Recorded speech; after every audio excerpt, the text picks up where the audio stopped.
प्रिय छात्र एवं छात्राओं, बी.ए. तृतीय वर्ष के प्रश्न पत्र के अंतर्गत प्रथम प्रश्न पत्र के अंतर्गत मैं आपको आज जॉन लॉक से जुड़े हुए कुछ तथ्यों के बारे में आप तक जानकारी पहुंचाऊंगा।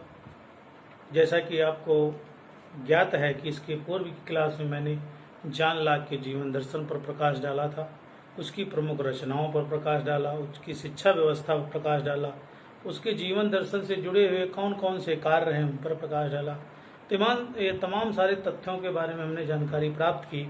आज की क्लास में मैं आपको बताऊंगा कि जॉन लॉक का जो राज्य क्या था, उसके राज्य की प्रमुख विशेषताएं क्या थी, उन सब पर हम चर्चा करेंगे और ये भी चर्चा करेंगे कि जॉन लॉक द्वारा जो राज्य का सिद्धांत दिया गया है उसमें किन विचारकों ने अपने अपने मत रखे हैं, किन विचारकों का महत्वपूर्ण स्थान रहा है, उन सब की चर्चा आज की क्लास में हम करेंगे और उस पर विचार विमर्श करते हैं। तो आइए देखते हैं कि जॉन लॉक के द्वारा जो प्रतिपादित राज्य के सिद्धांत की बात कही गई है, राज्य के सिद्धांत का वर्णन किया गया, उन सब की चर्चा कर लेते हैं। तो आइए देखते हैं। लॉक के अनुसार राज्य और राज्य की विशेषताएं, इसके बारे में बताया गया है, कहा गया है कि समाज जिसमें समाज तथा सरकार के पारस्परिक संबंध को दर्शाया गया है। किसको दर्शाया गया है?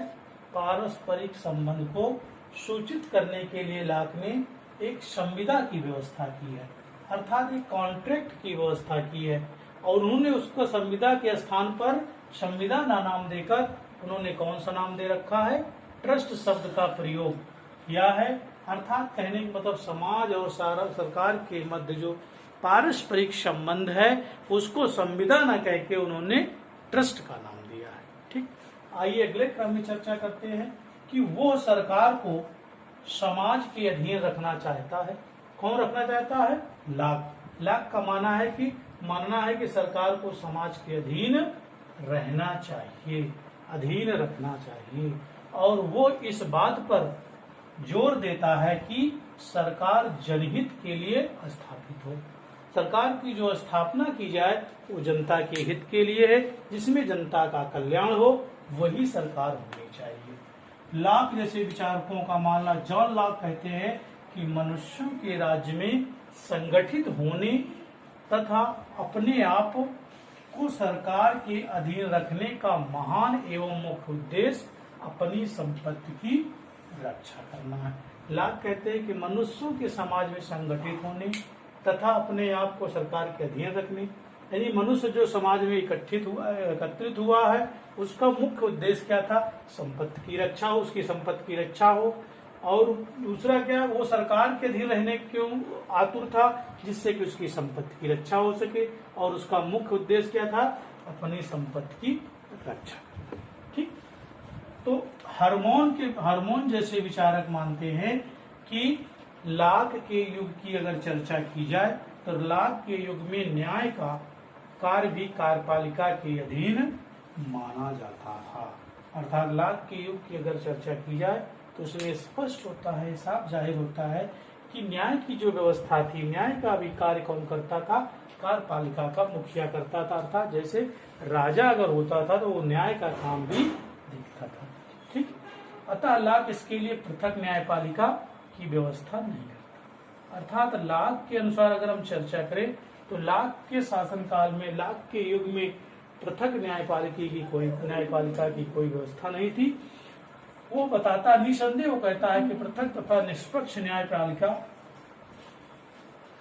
न्याय व्यवस्था का समर्थन करता है, परंतु न्यायपालिका के पृथककरण तथा स्वतंत्रता के सिद्धांत को नहीं मानता। कहता है निष्पक्ष न्याय मिलना चाहिए, परंतु वो न्यायपालिका अलग कर नहीं देखता है। अर्थात जो कार्यपालिका का मुखिया होता है वही न्यायपालिका का मुख्य होता है।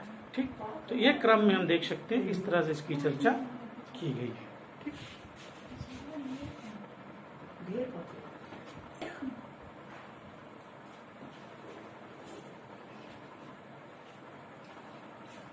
आइए अगले क्रम में देखते हैं। लॉक के अनुसार राज्य की प्रमुख विशेषताएं कौन है, उनका किस आधार पर चर्चा की जा सकती है, उन सबके बारे में हम अध्ययन करते हैं। इसमें देखते हैं कि लॉक ने सामाजिक समझौते के आधार पर राज्य की स्थापना की है। किसके आधार पर की है? सामाजिक समझौते के आधार पर राज्य की स्थापना की है। ठीक, और उसके द्वारा अपने ग्रंथों राज्य पर जो विचार व्यक्त किए गए हैं उनके आधार पर लाभ के अनुसार राज्य की विशेषताओं का अध्ययन हम निम्न रूपों में कर सकते हैं, जो इस प्रकार हैं। नंबर 1 पे है, राज्य मानव कल्याण का एक साधन मात्र है। राज्य मानव कल्याण, राज्य मानव कल्याण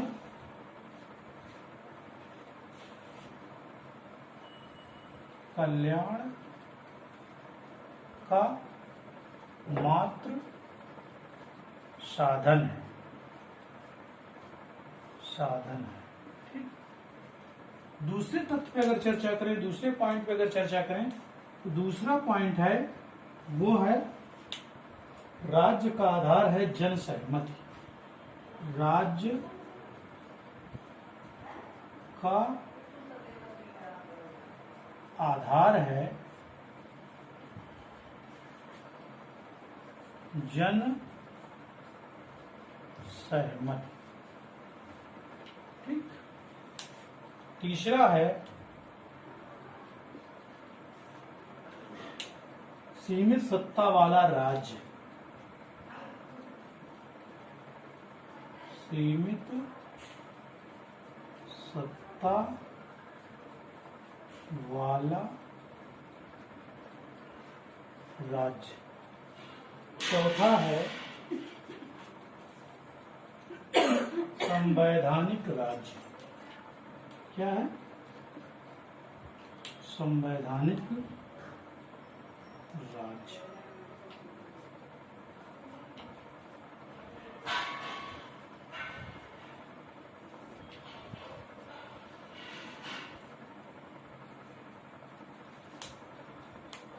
अगर पांचवें तत्व की अगर हम चर्चा करें तो पांचवा है निषेधात्मक राज्य का प्रतिपादन।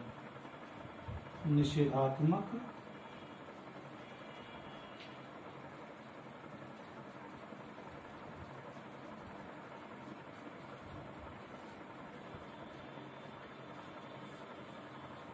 राज्य का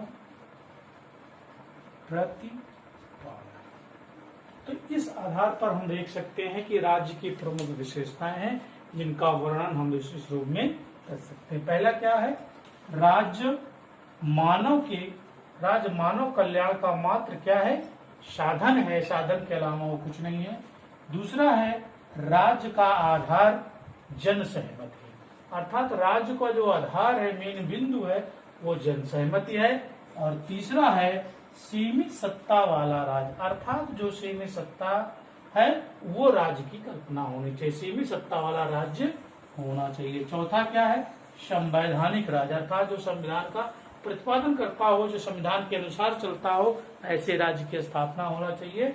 और पांचवा है निषेधात्मक राज्य के रूप में कार्य किए जाने चाहिए, निषेधात्मक राज्य का प्रतिपादन किया जाना चाहिए, ठीक। तो इस आधार पर हम देख सकते हैं कि राज्य की निम्नलिखित विशेषताएं हैं जिनका जिक्र हमने 5 बिंदुओं के माध्यम से किया है और इस प्रकार से इस पर चर्चा की है। तो हमें उम्मीद है कि आपको ये क्लास समझ में आई होगी। अगले क्लास में फिर मैं एक नए टॉपिक के साथ आपके सामने उपस्थित होऊंगा।